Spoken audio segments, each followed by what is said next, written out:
Look भूख बढ़ल जाता जोर से, बोला ना शुरू करी रानी कौना छोर से।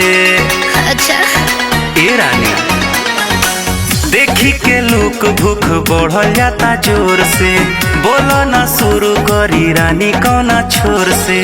मेहर के माजा कैसे भूल जाई, मेहर के माजा कैसे भूल जाई। मोहब्बत के गाने जोते ढोल जाए, मोहब्बत के गाने जोते ढोल जाए। करो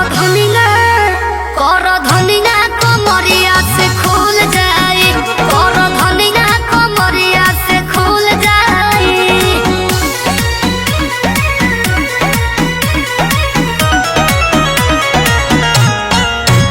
करो धनिया कमरिया से खुल जाए।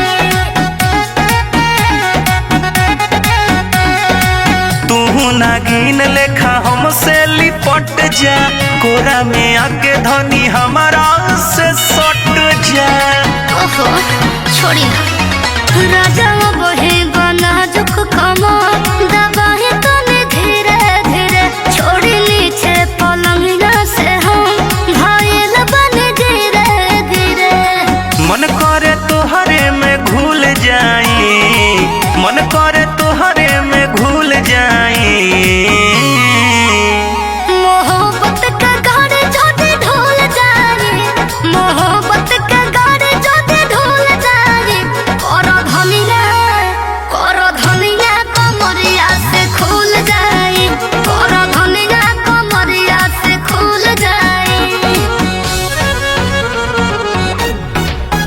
करो धनिया कमरिया से खुल जाए।